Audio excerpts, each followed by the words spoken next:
The air smells like cooling plastic and someone else's instant noodles. That is the first thing.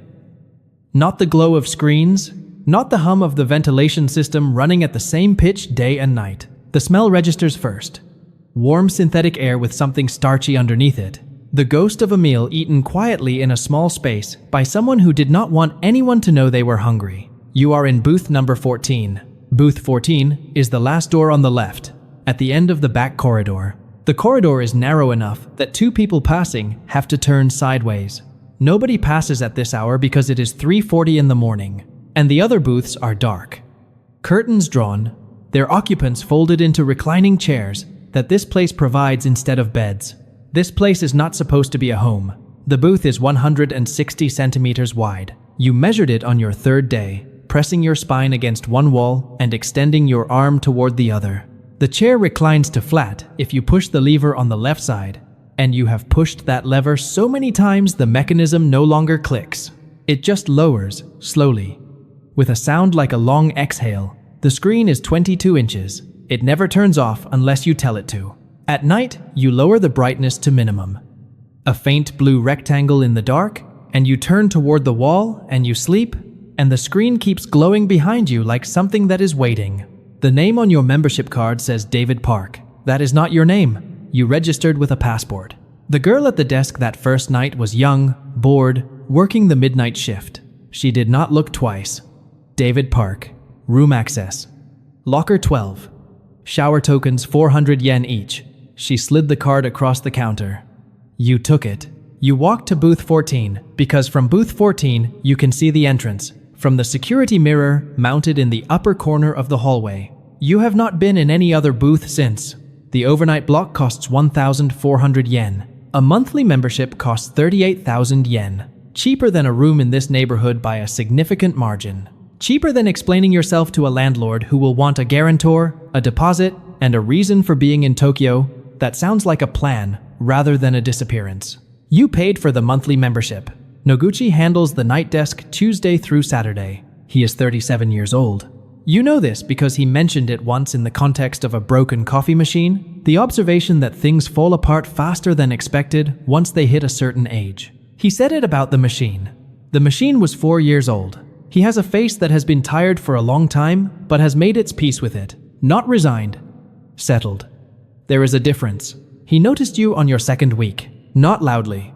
He did not say anything, but there was a shift in the way he placed your coffee refill on the counter. The cup turned so the handle pointed toward you instead of away. A courtesy so minor it is invisible, unless you are watching for things that might be dangerous, and learning instead to read the difference between danger and care. You were watching for danger. You found care instead. The morning routine is fixed. You wake at 3:15. The ventilation hum is your alarm. You fold the chair upright. You shower in 7 minutes because the token runs out at 7 minutes. And you have spent 180 days learning how to wash your hair in under 4. You eat from the free drink bar. Black coffee. A rice bowl from the refrigerated case. 160 yen. Always the same filling. Because the same filling means one less decision. In a life you are reducing to its minimum components. Then you sit at the screen and you work. Translation. English to Japanese, Japanese to English, occasionally Korean into either. You found the contracts through an online platform in your first week, product descriptions at first, user manuals for appliances, nobody reads. The pay was 700 yen per 1,000 characters, which is not good, but it accumulates if you sit still long enough. And you are very good at sitting still. By month 2, you had a regular client in Osaka. They sent their international correspondence to you. They asked your name for the invoice. You gave them a name. The work was accurate. The name was not. Nobody checked. By month 4, you were making 160,000 yen a month. The Osaka client sent a bonus in month 5. 30,000 yen with a note. We appreciate your reliability. Reliability. You. A person living in a booth under a false name in a manga kissa in Shinjuku, recognized for reliability. You closed the email. You did not reply for 40 minutes. The noodle bar is 40 meters from the entrance. You go there 3 times a week, the days you permit yourself to leave during daylight. The bar is run by a woman named Harada, who is in her 60s, with the posture of someone who has been standing over a stove for 40 years and considers the ache a reasonable price. On your 9th visit, she said, without looking up. You are at the internet place. It was not a question. She put your bowl on the counter. She said, the temporary ones sit near the window. They look at their phones. They are waiting for something outside to change. She ladled broth into the bowl. She said, you sit in the back. You are not waiting for something outside. You picked up the bowl. You said, the noodles are very good. She made a sound that was not quite a laugh. She refilled your water without being asked. There is a phone in your right jacket pocket. The phone has 142 messages in its drafts folder. None of them have been sent. The person they are addressed to appears in your contacts as R. You added the contact during your first week in Tokyo, sitting in booth 14 in the blue glow of the screen. You opened a new message. You typed R. You wrote something. You closed the app. You did not send it. The messages are not dramatic. That is the thing that would surprise anyone who read them. They are ordinary. Updates. The translation client in Osaka. The price of tonkotsu noodles. The fact that the ventilation system has a slightly different frequency on cold mornings. The way Noguchi once said, with no preamble. Anyone can tolerate a small space. Not everyone can tolerate a small life. You wrote that one down verbatim. You thought R would want to read it. You have not sent it. There is a family in a city, 712 kilometers from Tokyo, that knows a name. The name on the family register, on the photograph on the shelf, on the birthday cards written for 26 years. That name is not David Park. Your phone has not rung in 6 months. Not because nobody is trying, because 6 months ago, you changed your number, and the only person who has the new one is R.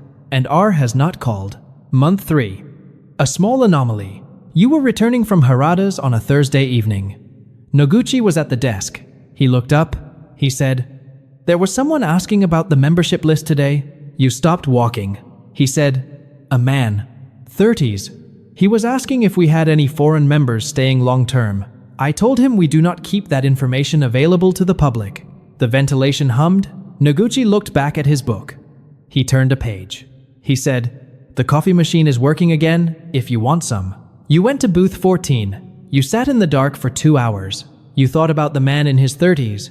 You thought about who had sent him. You thought about R. You opened the drafts folder. You wrote, someone came looking today. I think maybe you sent him. I understand if you did. I would have, in your position. I am not angry. I just... And then you stopped. You closed the app. You did not finish the sentence. The sentence is still there, unfinished, between a message about noodles and a message about the ventilation. Week 19. Noguchi brought food on a Saturday evening in late November. Not from the vending machine. From outside. He placed a convenience store bag on the counter without announcing it. When you came to refill your coffee, he pushed it toward you. He said, the onigiri are 2 days old but still fine. I bought too many. You looked at the bag. He said, if you do not want them, the bin is behind you. You took the bag. You went to booth 14. Inside were 3 onigiri and a small container of pickled plum. That was not from a convenience store. It was in a plain container, the kind that comes from a kitchen. Someone had made it. You ate the onigiri with the screen dark. You ate all 3. The pickled plum was very sour. Your eyes watered. You told yourself it was the sourness. Month 4. A student from Kyushu arrived in booth 11. University-aged, large backpack. The exhausted alertness of someone in Tokyo for the first time. He bought a 3-day block. He spent most of it at a screen, typing and deleting, the rhythm of something important that is also terrifying. On his second day, he knocked on your curtain. He said, in careful English, excuse me, do you know the neighborhood? I need something to eat. You told him about Harada's. He came back 2 hours later. He knocked again. He said, she knew I was from Kyushu before I said anything. You said, people who pay attention always know more than they let on. He nodded. He said, my parents do not know I am applying here. They want me to take over the family business. In Kyushu. He paused. I just want to try first. Is that strange?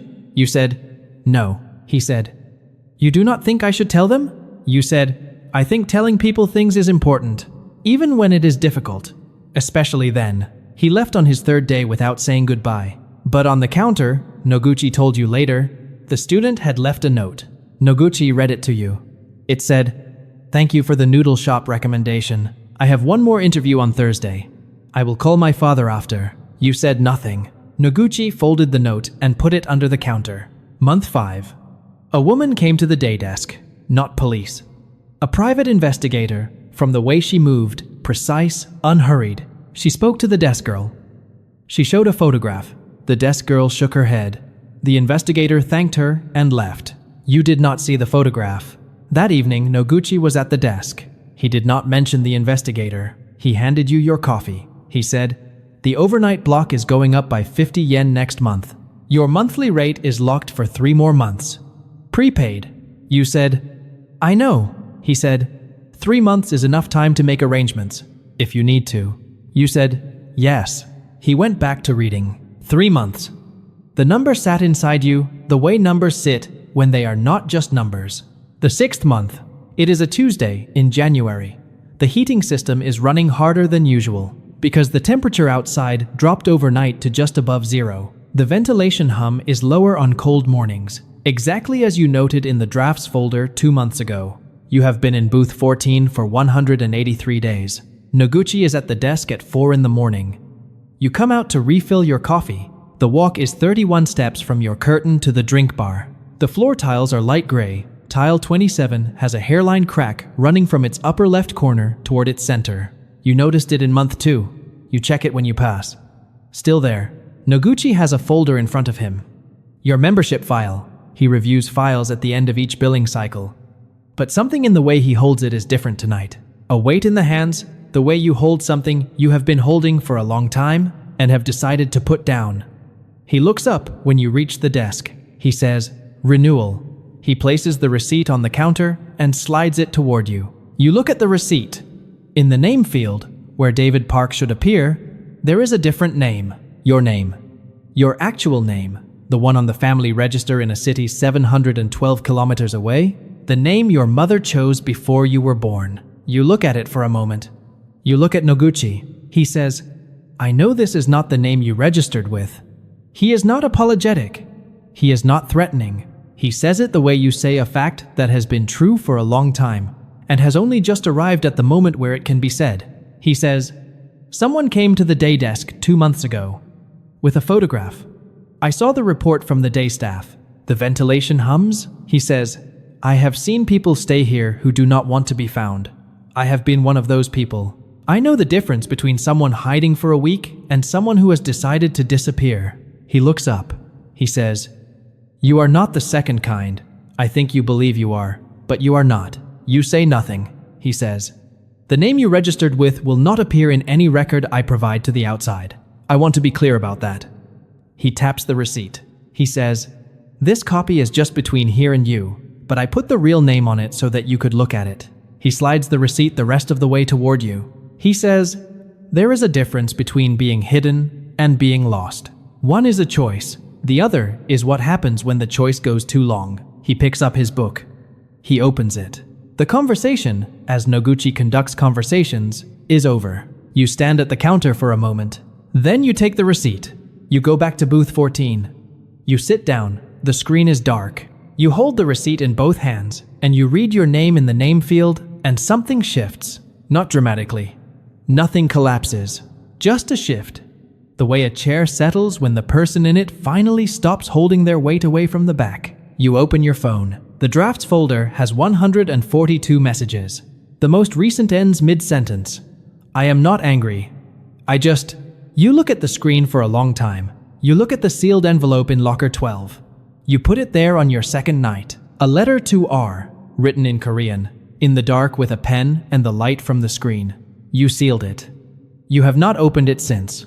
You do not know if you sealed it to protect R from reading it or to protect yourself from changing it. You look at your name on the receipt, written in Noguchi's careful handwriting. The characters precise, unhurried. The writing of a man who knew what he was doing and did it anyway. 6 months. 142 messages.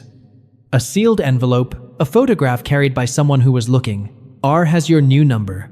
R has not called, which means R is waiting for you to come back rather than being dragged. You fold the receipt. You put it in your left pocket, the one closest to you. You stand up, you take your jacket, you take your phone.